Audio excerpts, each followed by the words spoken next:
Hey guys, it is Mike with Become the Night. Sorry for the clickbaity title. I mean, I'm not that sorry. It's just funny to me. I recently was invited to Skype call in to one of the classes I used to take back in my alma mater in college. This class is called Music, Media, and Pop Culture. And one of the aspects they were learning about was the streaming economy and the rise of vinyl. So my professor, who I've been in touch with since I've left school, he asked me to come in and give my 2 cents. Well, apparently I overprepared. For those of you who have been fans of this channel for a while, for those of you who have actually seen more than just my stupid reaction videos, you'll actually know that I have some very strong opinions on some of these things. So he asked me to come in and give my 2 cents. I wasn't expecting it to be as much a Q&A from the get-go, so much as I thought I had to give a spiel. So I kind of just ran with it. I kind of felt like an ass for a little bit, but at the same time, I was just like, nah, it's gonna work. It's gonna work. Thankfully, my former professor was happy with it, and I think that even if the kids didn't agree with me, at least they got something valuable to think about. Now, one of the students did not want to be on camera because, for whatever reason, I'm assuming she was just camera shy. But so I asked my friend Chadley here to act as a censor. Chadley is a college student, and he volunteered his beautiful face in order to help censor this video so that someone who did not want to be on the video could be in the video. So thank you so much, Chadley. I greatly appreciate you, sir. Anyway, here's the lecture. You guys enjoy yourselves. Thank you so much. Mr. Mike. Yo, what's going on, man? Very good. You guys hear me? Awesome. We can hear you. You can hear us. Thing of beauty. All right, rock and roll. So also, Mike, the camera and this room are an odd combination. I will probably just exist as a disembodied voice, so you don't get to see my snazzy outfit for the day. That's how I've known you since I graduated. So exactly. It's cool. Exactly. So I gave the students a brief introduction through an email the other day, but to give you a formal introduction, Mike Caprice is an IUP grad, a commedia grad, in fact, and I was trying to figure out for sure, and I couldn't pin it down, was either in the very first version of this class when it was awkward, or the second one. I couldn't quite figure out, but one of the first two. As I also mentioned, since his time at IUP, he has found his way to Nashville, and there's a few things down there. One of the things that he's been spending a lot of his time on as of late is the YouTube channel, which I also share with you. And so I've got some talking points, Mike. The students have brought some questions also. So maybe you can just start a little bit talking about what it is exactly that you do. Oh, what did I do? Yeah. So I'm a YouTuber. That basically means I talk to a camera. By the way, if I keep looking back and forth, my monitor's here, my camera's here. So just for clarification, I complain a lot about music into a camera and into a microphone, and people give me money to do that. It's a great job. It really is. I want to come back to that for sure. Okay. I was wondering also if you could say a little bit about a Reader's Digest version of from the day you graduated to today, sort of your and following your pursuits. Okay, so YouTube is not my desired vocation. I am a musician, as you can see by the lovely guitars back here on the wall. But yeah, when I came down here, 23 years old, I'm gonna make it. I'm gonna be the most badass. I can outplay anybody. My first weekend here, I go downtown and I see a 17-year-old playing downtown in a bar who could smoke me so hard. So that was a very, woke me up real quick. Spent a lot of time waiting tables, trying to get involved with a bunch of different bands, and I could see that they were going nowhere fast. So I took ownership of my own career and said, okay, I have this music that I want to release an album for. I have two choices. I can try and do this by myself and try and make it as good as I can, and then try and shop it around to as many people as possible. Or And I was at this time extraordinarily depressed and watching a lot of YouTube for the first time. Or I could try and do what my YouTubers that I'm watching do and foster an audience that will be excited to listen to my music before I've ever dropped an album. I currently have bare minimum 10,000 people who are chomping at the bits to hear me release an album, and I have never released any music ever. Okay. Reader's Digest. Yeah, that's good enough. And do you want to say a little bit more about what you do on the channel and how, or? Yeah, sure. And I think that too, I would like also to get to the point of, because one of the things we talked about in the class too is the difficulties of building an audience in where we are technologically and media-wise now. Okay, so we're just talking about media in general or specifically in music? Specifically music, you know, how to build an audience in a digital economy. Okay, so I actually like put together a whole lecture here to go through, but if you want, I mean, like I'm not going to be able to go through it now, but I can take bits and pieces from it. So in this case, no one cares about your music. Just come to terms with that now. No one gives a shit at all about you or your music. You need to give them a reason to care about it. Music in and of itself, especially digital music, does not have any economic value. I mean, if you handed your music over to someone, even for free, are they going to be able to eat their next meal? Are they going to be able to pay their rent so they have a roof over their head? Are they going to be able to put gas in their car so they can drive to work? The answer's no. It's not. So yeah, your music, no one cares about. You need to give them a context to care about it. And on top of that, you know, you're not going to make any money by trying to sell your music. You need to sell other things. You need to create a brand for yourself that people care about so that people want you to keep making music and making art. I could dive deeper into that, but there's like a whole bunch of concepts I would have to backtrack on if you want to. That's up to you. Okay. I mean, you want me to take it from here? Sure. Okay. So one of your required reading is Why Music Ownership Matters by Ted Gobagoya or Yobagoya, whatever his name is.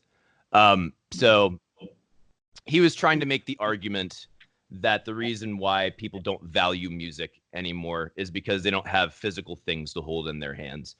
Now, he's complaining about the music economy while not addressing any of the problems from an economic perspective. Is all about him as a historian, him as a fetishizer of vinyl, which, don't get me wrong, if it's you, great, but you're not going to be turning the masses into historians.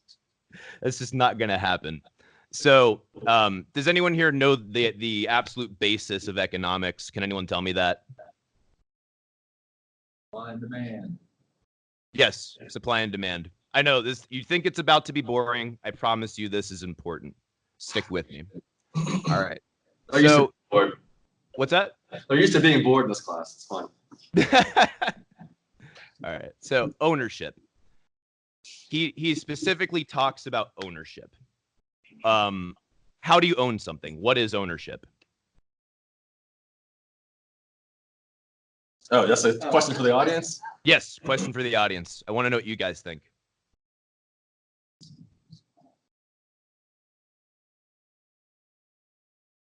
According to John Locke, it's by mixing your labor with something. Well, I'm not pulling this from John Locke, although good call. Okay, to boil it down from a definition I grabbed quickly from Google, owning something implies a sense of full control over it. It also means that you are being responsible for it and the consequences or damages it might cause. So there's more that goes into that, but we're going to go by that. So, okay, we're talking about ownership of music, right? That's what his premise of this whole thing is. What's music? From any economic perspective, what is music? If you had to define it, distill it down into one word that wasn't music. Yeah. Did you say like from an economic standpoint? Yeah. Then like a product. If you were like looking at it for money. Okay, you could try and define it as a product. I want even before it's a product, because many different types of things can be products. So if you could define it even down even further. Entertainment. Okay, entertainment's a good one. Could you say it's a form of communication? Yes. Yeah. Thank you. Okay, so That's the whole point, of course. Exactly. So, what if music is a form of communication? What is communicated? Emotion. Emotion. Okay. An idea. An idea. Yes. Thank you so much. Okay. So, an idea or information. Music inherently is information. Okay. So, next question. Can you own an idea? Kind of. Yeah. Kind of. Okay. So you can own music. I mean, it depends if they get bought out or not. What's that? It depends if you get bought out or not. Like, if you're independent, yeah, you own your own stuff. But like, if you're under like a label or something, like they technically own your music. Oh, you were thinking so legally. I love it. All right. So I want you all to do this for me. I want you all to pick your favorite song right now in your own head. Pick your favorite song. Now, I want you to sit down and imagine you're listening to it through your earbuds. Like literally from 0 seconds onward. I want you to start playing that in your head. Do that for me here for 30 seconds. Okay, I'm collectively hitting the stop button on your song. So, do you owe royalties to the publisher, writer, or artist who made that song? No. No. Why not? You technically just played the song in your brain. You didn't have their permission. You just listened to that song. How is that any different than you putting in your earbuds and listening to that song for the second time, the third time, the 100th time by yourself? I mean, you just listened to it by yourself. You performed it without their permission by yourself. So why don't you owe them money? Because they can't prove that you listened to it in your head. Okay. I mean, you're What not else? going to make a profit. Okay. You're the only audience. I mean, you're the only audience if you play it through your headphones. Well, if you're playing it through your headphones, though, you're using some sort of source, either a streaming source or CD or something, which means that it's through a medium that already played the copyright. Well, I mean, if you're gonna go there, I mean, your brain's a source. It didn't pay for copyright. But either way, all this to be said, you own the thoughts in your head. I think we could all agree that it would be a severe invasion of privacy if they started telling you what you could and couldn't think about as far as a song, or if you had to pay every time you thought about a song. So would we agree on that? You own the own thoughts in your head? Yes. Yeah. Yes. Okay. And you cannot own the thoughts in other people's heads because that's a violation of their privacy. Does that sound right? Yes. Okay. So we do draw a line somewhere when it comes to copyright and royalties. We draw a line somewhere. It's not a principle that you would die by. So I'm trying to think of the best way of segueing into this. A thought can be infinitely multiplied. The only thing that makes a thought scarce, as we would say in economics, is if you keep it to yourself.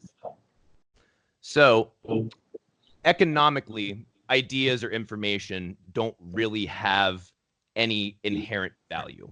That comes from how the ideas can be applied. An example would be a car repair manual. I'm guessing most of you in here do not know how to repair cars. No. So if you had something messed up with your engine block, I could say, hey, here's a car manual. This has all the information in here that you need in order to fix your car. Is that useful information to you? I'd say not really, because even if you hand them the manual, there may be terms and phrases they don't understand or something. Absolutely. What other reason is it not valuable? Because you lack the skill to perform it. You lack the skills, you lack the tools, you lack a lot of things. So, the value of an idea is how it can be applied from an economic perspective. Keeping this in mind, this is purely with utility. This does not have to do with self-enrichment, like on a personal level.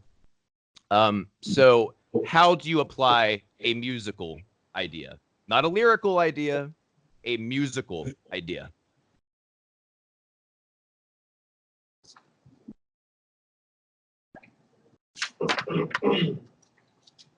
Could you ask that again? Sure. Yeah. How if you receive the information of music, how would you apply that in order to get some utility out of it, in order to put a roof over your head, in order to find food, in order to breathe, in order to escape being killed, to protect your safety? How would you utilize music in order to do that? It's a trick question. You can't.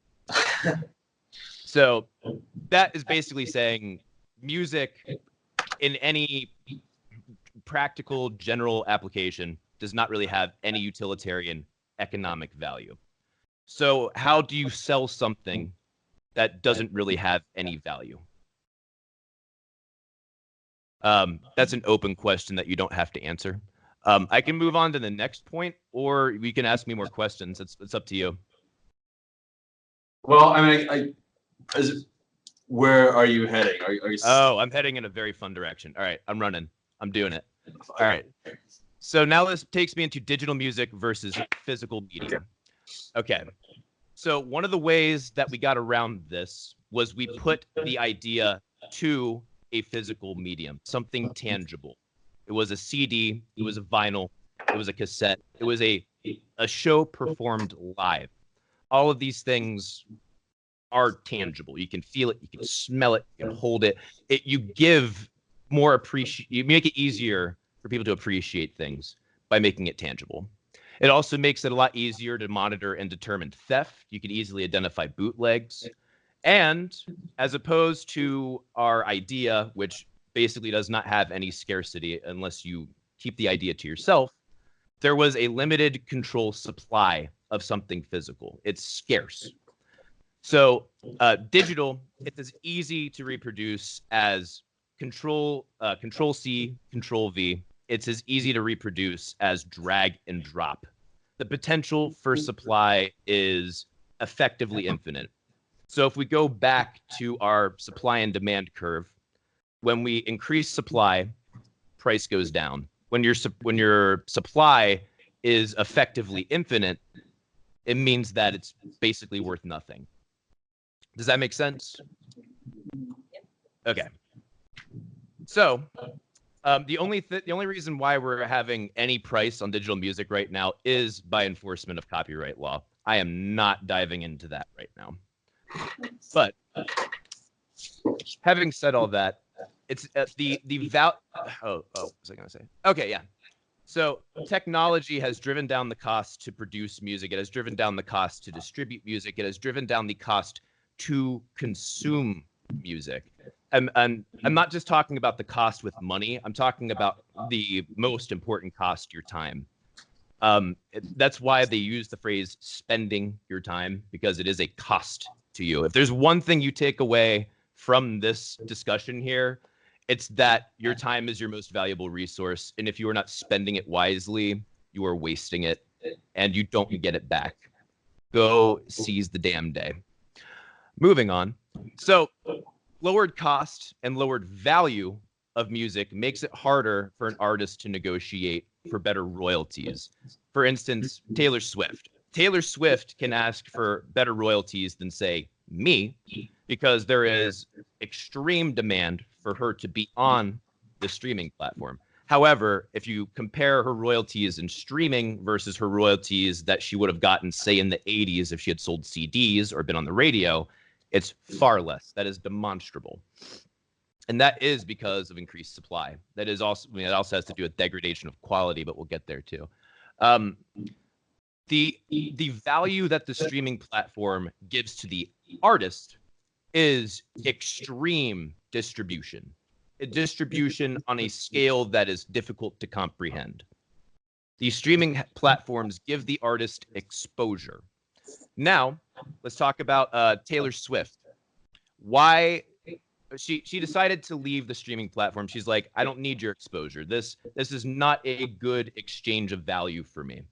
So when Taylor Swift left, why didn't leaving the streaming platform hurt her that much? She didn't get that much from streaming in the first place.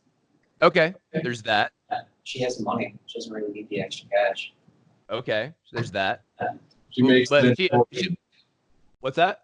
she makes it in touring.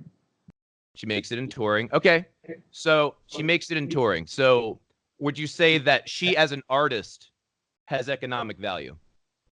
Yeah. Yes. Absolutely. Yes. Okay. The artist is where the value is. They are the source of these good ideas. People are moved enough to thank that person with money. When's the last time you thanked someone by just handing them cash? If y'all want to thank me on the way out today,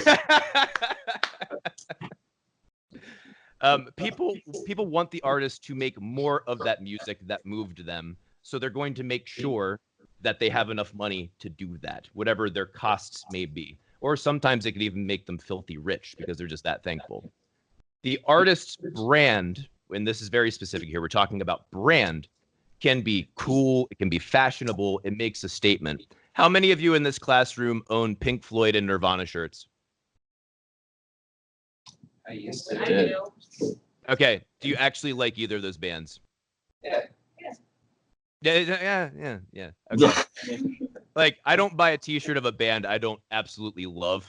That's just me personally. I can do a lot better things with my money than giving them not even just free advertising, paying them to advertise their band. But you know, all I'm saying is you wear those shirts because you think they're cool. It makes a statement outside of the music itself.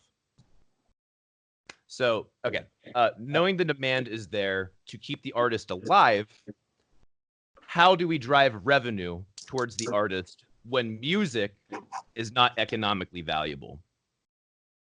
That would be merchandise and shows. Did you show them the video about Kiss already? yes, they saw the Kiss video. Yeah. Dude, that blew my mind. They're not billionaires because of their music's so good and it's so valuable. They're billionaires because they put their crazy faces on everything. It's insane. Freaking merchant shows have been the highest revenue percentage earners for the vast majority of musicians. And, you know, the RIAA, I forget what that stands for. I don't really care. I think they're a bunch of assholes. But they've put out a report saying that, and they're trying to make an argument to Congress in order to reform the DMCA, which is the Digital Millennium Copyright Act. It's the whole big hubbub right now in the streaming economy debate. They tried to put out there, it's like, oh, there's less working musicians than ever, and they're making less money than ever. In their report, they only included musicians who got a W-2. So what a W-2 is when you work for a specific company, a corporation. They give you that W-2 at the end of the year, just like, hey, this is how much you paid in taxes, this is how much you owe, or how much you're getting back. And they did not include any independent musicians who are sole proprietors like me. I would not be included in that. Even though I do this for a living, the technology, the streaming economy has allowed me to free myself from my day job. I don't work a day job. They wouldn't include me in that. So that whole thing is bogus. There are more independent musicians liberated by the streaming economy than ever before. And don't let anyone tell you differently because they're wrong. Merch and shows provide something tangible. Sorry, just quick turnaround here. They provide something tangible. It's something that's scarce for your audience. It provides more value to them than absorbing and interpreting the information of music in a single instance. It gives the consumer additional value rather than just paying the artist money in exchange for something that's inherently valueless. Does that make sense? Yeah. Okay. So this is where I say to artists, actually get creative. They need to start being creative. They get really creative when it comes to their music, not so creative when it comes to their business.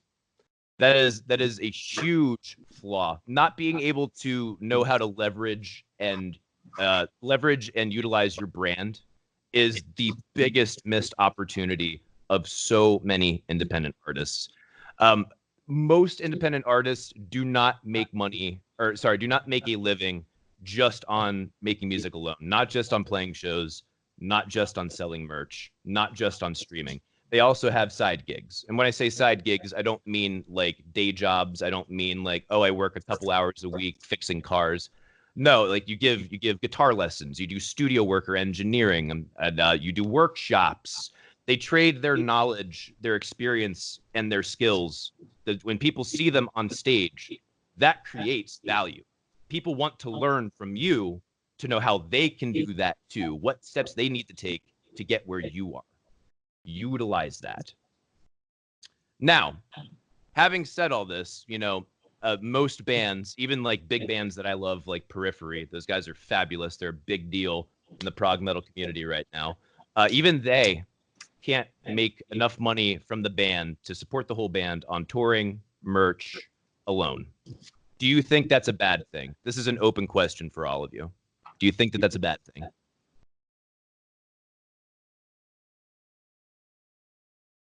Yeah, if you're like a successful band and you've proven like you have an audience, if people care about you, and if you can't make money to support that audience, then like that is kind of an issue. So you think they deserve more money? I think they should at least have enough to be able to sustain themselves. Why? I mean, they have an audience, they have people who care about them. I mean, I have an audience. I have people who care about me. Do I deserve more money? Yeah. Oh, yeah. Well, let me know when you're gonna send that over, man. I got PayPal. BecomeTheNight@gmail.com. Send her over. I would make an argument that no, they don't deserve it. They are getting their market value personally. But anyone else? What do you guys think? If they were worth more, they'd be getting more. I'm kind of with you on that. Yeah, absolutely. Okay, so now let's jump into copyright and the lowered barrier for entry. This is where I'm going to start to get a little bit more preachy. More, okay. Technology has lowered the barrier for entry for creators. That is hands down a fact. Even talentless ass clowns can make music now. The vastly increased supply not only is extremely high, but it's of far less quality. You're going to spend a lot more time sifting through a bunch of junk than you are finding those gold nuggets. But it has also opened the door for less popular but still fantastic artists to create niche markets. This is how you can have your small independent bands finally be able to make something of themselves because they would have never been given a chance by a large corporation. They're not marketable enough. They're not broad enough to appeal to a large audience. So now you finally have that opportunity. Instead of someone taking a chance on you and trying to invest money into your band, you can take a chance on yourself. You can take ownership of your own decisions. Where was I going with this? Niche markets, blah, blah, blah. Okay. Question on copyright and the lowered barrier to entry. If you listen to a song that sucks, should you be forced to pay for it? If you honestly feel like your quality of life was lowered by listening to this song. But trust me, I've had multiple songs I've had to listen to where that's the case. Should you be forced to pay for it?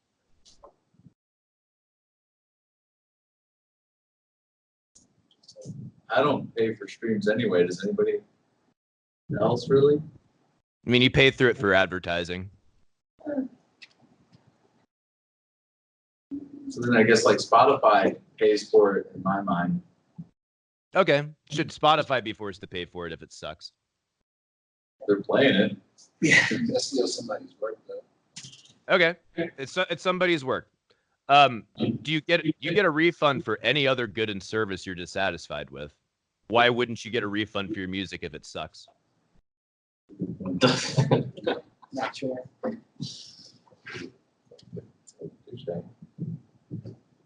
I mean, I don't necessarily think there's a right or wrong answer here. I just think it's something you should really consider.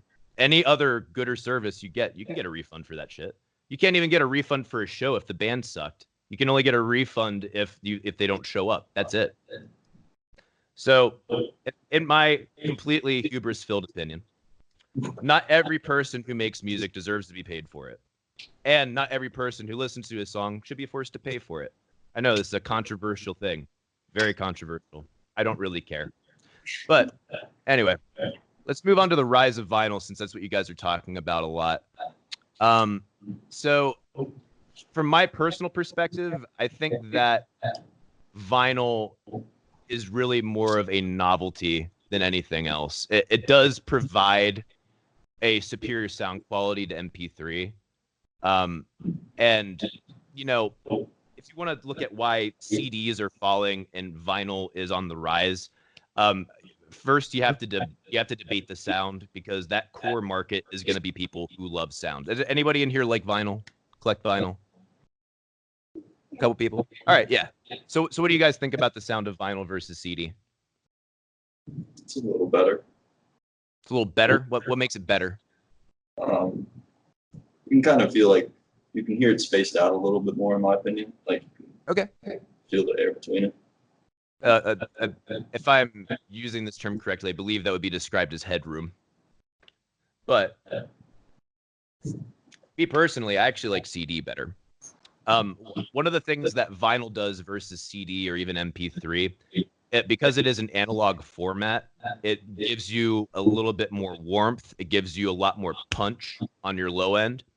And CDs give you a lot more clarity. They're much more precise on the high end.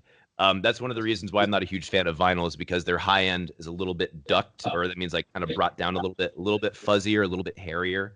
And, you know, some people like that sound. It works really well for certain genres of music. But I mean, I listen to metal, so I love that freaking, love that very nice high end you get from the chunks on the guitars, the cymbals. So basically, my argument for the reason why CDs fell out and vinyl started increasing is because, you know, it was the artwork. I think it was really the artwork. Do you guys really like having to lug around a giant disc? Like, is that, yeah, no, it's kind of a pain in the ass. So that's the whole reason why CDs came about. Obviously, it's easier to handle. You could store more music on the same shelves that you had before. It was actually seen as sexier, you know, back in the 80s when everything that was futuristic was shiny. You know, you could have kept making the format smaller and smaller for CDs, you know, like get these tiny little discs that would have like Blu-ray quality information that you'd stick into your tiny little CD player. But I mean, it's in a streaming economy, that's just annoying. It's annoying to have to deal with all these things. It's like my Nintendo Switch. I have all these tiny little cartridges, and I kind of hate it. It's so small. I feel like I'm gonna lose this $60 little pinprick of a game. But you know, look at other things that were made smaller. Like back when iPods were a thing. Were you guys around for iPods? Yes. Yeah. Okay. So, you know, the first one was like a big old brick, and then they kept making them smaller and smaller. And then you got iPod Nanos, you got iPod Minis. And, you know, now, like, this is a highly desirable phone, and it's about the size, not possibly larger than the original iPod. You know, like it's bigger, it's easier to handle because we're doing more with the screen other than just looking at it to see what song is playing. You know what I mean? So they found out that smaller does not always equal sexier. Am I right, ladies? If you're buying for the, okay, so one of the big reasons why size matters in this case with vinyl is it gives you the ability to display beautiful works of art, absolutely gorgeous works of art. Now, if people are saying that this is a solution to music ownership, I would completely disagree, because if you're buying something specifically for the artwork, you're buying for the wrong reasons. you aren't purchasing music. You're giving an excuse for buying the plastic soundy thing because it looks cool on yourself, and some hippie girl might lay you someday. So you may never even open it. I actually have that myself. I myself have vinyls I've never opened. I have them because they look cool or because they were given to me. I think that vinyl is a very positive aspect to the modern music economy, but I definitely think it's ephemeral, especially when we're going to start getting into high resolution streaming. I think that's really going to knock out a significant portion of the vinyl market. And not only that, but vinyl is stupidly fragile when compared to all other formats, literally any other format. So, you know, if the demand is truly there for artwork with music, I think that a competing format that doesn't break when you sneeze on it will emerge. So here is my tip to all of you. If you really want to be very rich, make a format that competes with vinyl and make it the same physical size that sounds very clear, like the clarity of CD, that doesn't get dirty, is light and extremely durable, looks sexy as hell. If you do that, you will be rich, and I expect a check in the mail. Again, PayPal, becometheknight@gmail.com. So at the end of the day, the reason why I think that the whole vinyl argument really isn't important is because I think that the value should be on the music itself and not on something physical, not even on necessarily the business aspect of it all. I think the business aspect will attend to itself if we put more value on the art as opposed to trying to figure out how to become rich and famous. How do you feel about that? See that? Agree. Agreed. I mean, Go ahead. you said earlier that the music itself doesn't have value. It's the brand that has the value. It doesn't have inherent economic utilitarian value, Gotcha. but we're going to be getting there. So the evaluation of music the devaluation, the people not caring about music is the source from the music industry itself. This is where I get very preachy. The quick sell of a single, the low cost of production, the focus on enriching one's self with worldly possessions instead of the mind or enriching the soul. The common man or the common woman's voice was taken advantage of. They preached to you about how many gold-plated cars you could possibly drive if you lived this specific lifestyle instead of having a golden heart. They gave you an understanding of the human condition that was only skin deep. Even the depths that they claimed to go to only scratch the surface. And okay, hashtag not all pop artists. I'm sure there are some of them that have some depth. And Dr. Z has actually changed my mind on that with this specific class. Actually, I was very much a pop music skeptic going into this class. The real value of music is lost by both consumer and producer if you're putting the emphasis on things that basically make you greedy. That's really what it comes down to. It makes you selfish. The argument should not be about how to force people to pay for music, but how to create art excellent enough to evoke a financial response from your audience. In other words, the artist should take ownership of their art. And I say that going back to the original definition, being responsible for the consequences or damages it might cause, or in my words, ensuring your art helps raise people up, makes them aware, or imbues upon them some truly and purely positive quality. Not to be worried about your bottom line. You're focused on the wrong thing. So we obviously have a supply that's blown out of proportion. So, and there's no way to put that genie back into the bottle. You're not stopping the streaming economy. You're not stopping any of it. So the only other thing we can think of is how do we foster demand to closer meet supply? The best way to drive demand isn't through making things physical again. It's not through trying to drive vinyl. It's not through coming around with your mafiosa organizations and saying you owe me royalties. It's through education. That's a big part of what I do on my channel is I educate people as to why they should care about music. I show my passion on my channel so that people will see physically why I think music is important. So why should people care about music? Question to you guys. Why should people care about it? It's culture. Okay, culture. It gives a sense of connection. Yes, absolutely. You can Anything else? you foster emotions. Absolutely. That's a big one for me. I can't name the number of albums that have gotten me through depressing times. Very much so. I wouldn't be. I don't think it'd be too much to say that music has saved my life. To be 100% honest with you. So, where was I at? Damn it. You need to give the consumer a reason to care. You need to show them the reasons that already exist that they aren't aware of. If it is truly valuable, if your music is truly valuable, people will listen to it and they will take action. The artist needs to give the market a reason to care about it. My message to artists, why did you choose to make your art? Was it for enriching yourself or for enriching others? In capitalist circles, you'd simply say both parties walked away enriched. An enlightened capitalist says, is my priority self-enrichment or the enrichment of others? Yes, both parties can be enriched, but before you ever take action, even subconsciously, one has to take priority over the other. It can be argued that a business that prioritizes self-enrichment over enriching others can still put a massive good into the world. That's great. I'm not here to have that debate because we're talking about art. When you create art, if your first priority is self-enrichment, your art will be tainted by that.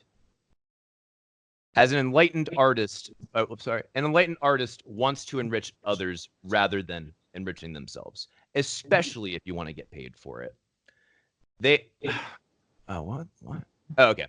Talking again about pop music. Pop music creates trash because it comes from a place of selfishness. One of the biggest reasons why people get into the music industry is because they want to become rich and famous. I don't want you making music. I want you to stop.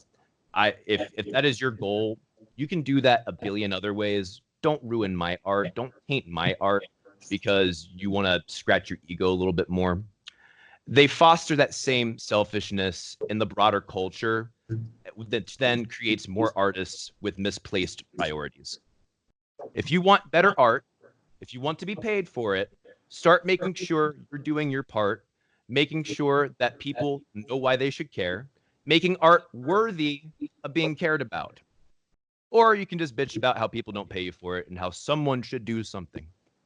Real ownership is the ownership you take of yourself. Take ownership, extreme ownership. Worry less about being paid for your ideas. Worry more about making others' lives better. They will make sure that you can eat. Thank you. All right.